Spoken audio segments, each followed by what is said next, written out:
In the days to weeks following this latest shooting, you will be hearing a lot of talk and a lot of debate on the Second Amendment.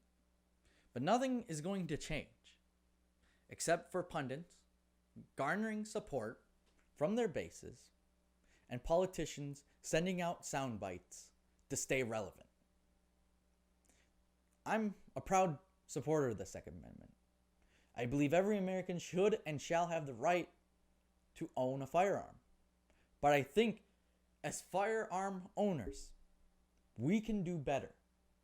And some of the reforms that I've been hearing, I'm going to give my 2 cents on it, even though no one asked. So let's get into it. The first reform we hear the most about is universal background checks and waiting periods. Now, do I think universal background checks will stop all mass shootings? No, it's not going to. As 77% of mass shootings were all the guns were bought legally.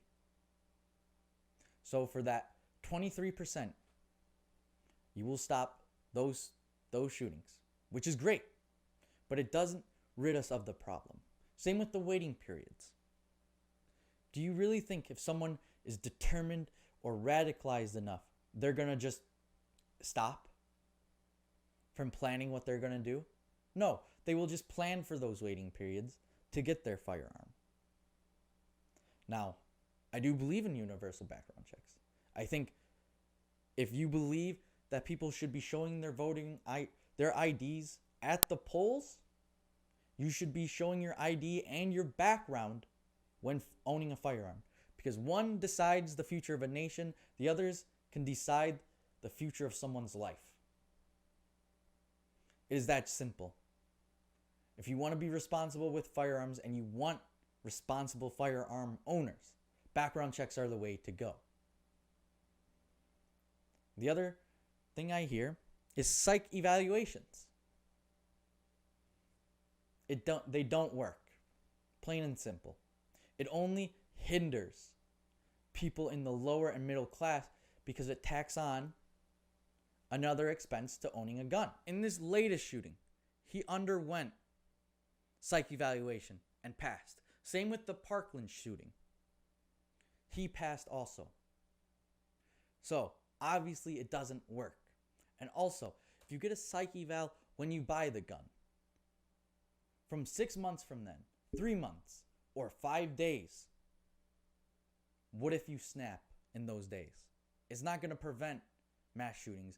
It just sets another limit to allowing people to own firearms. You also hear suing gun makers.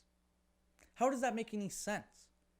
The gun makers are just providing a tool. Same as you wouldn't sue a bar for serving someone who drove drunk and killed someone. It just doesn't happen.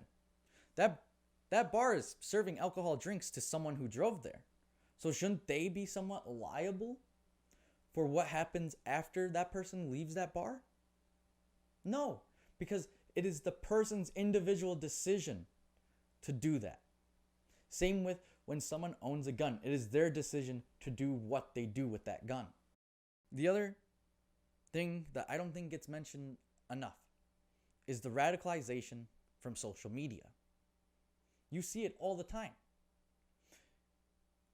In these gun owners' minds, you see them write manifestos, such as the one in Buffalo, New York, or the one in Sutherland, Texas.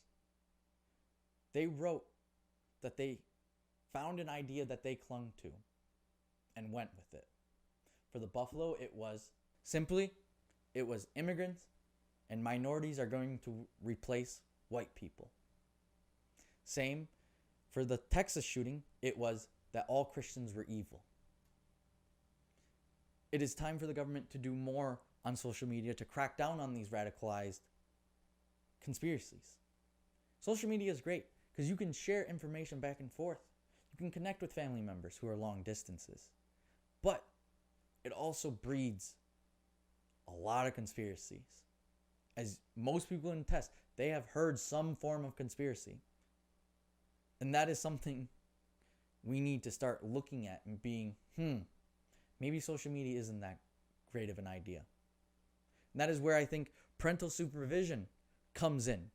And that is by giving time to parents to connect with their kids, to be able to check up on them and not being forced to work to provide for them.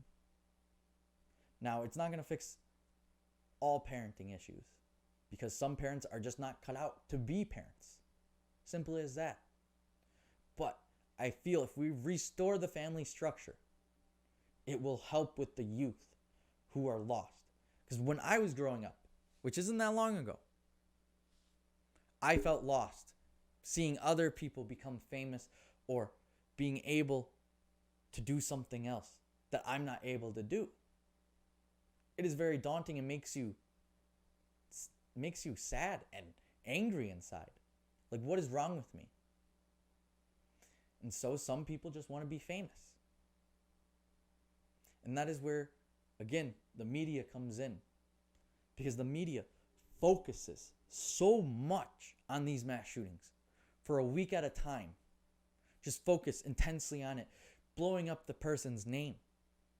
And another thing I think the government should do is ban police giving out the shooter's name and ban medias from giving it out. Because these people want to be remembered in forever for doing this. So we need to stop that. Ban their names. Make it unable to distinguish them from another shooter. Make it to where they are unrecognizable. Where they will just blend in with the others. That no one will know their name. No one will know what they did. The most radical idea I see is banning all firearms. I don't think that is right. Nor do I think it will work. Because if someone is determined enough, they will seek how to get a firearm, such as going and buying it illegally. Or, since we have stepped into the 21st century and the ability to have internet access wherever you go, you can now 3D print guns. No longer do they need to go to a store and buy one. They just need a 3D printer, an Ethernet connection, and the know-how to how to download a file to print. That is all they need to know. Because 3D printers have evolved to do great things. But at the same time, they can do so much harm, such as creating a firearm out of thin air. Arming teachers is probably the stupidest thing I've ever heard. If, for example, in the Parkland shooting, they had an officer on staff, on site, on the campus, and he ran away and hid. How do you expect teachers to take a child's life? Honestly, these teachers are not trained for it. They are there to nurture and to help grow an individual. You cannot expect them to take a life.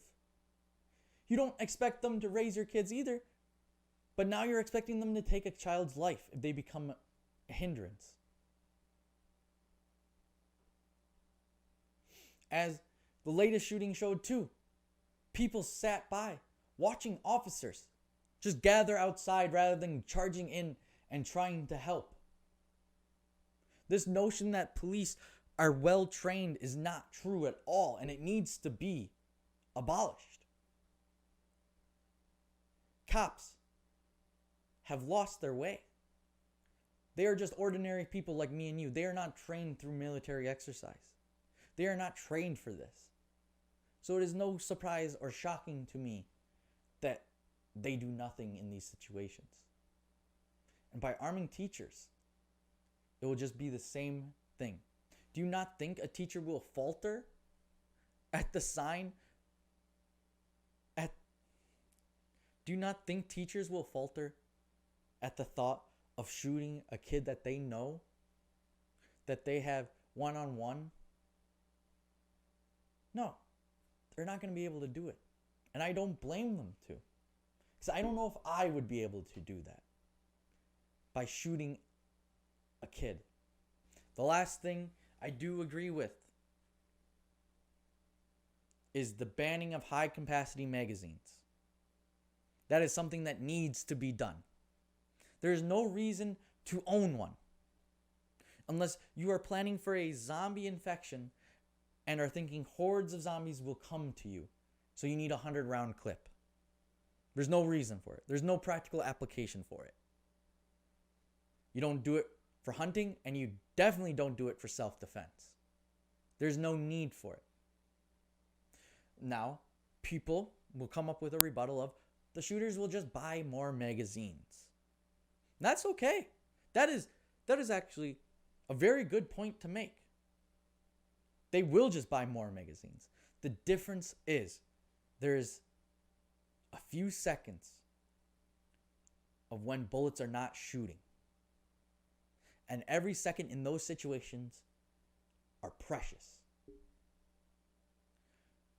And especially if that gunman falters at reloading, it gives someone the ability to fight back, to take that firearm away from the shooter. That is something I think most people can get behind. Is you don't need a 50-round mag. In reality, you should only need 10 to 15 rounds. Because if you can't hit your target with 10 shots, might as well not even own a firearm. Because that's not going to do you any good. That is what I have for you this week. It is frustrating to see this continually happen. And continually see lawmakers who say they support the Second Amendment not doing things to create common sense laws that will elevate gun ownership. I appreciate you listening to this, and I hope everyone has a nice week. Thank you.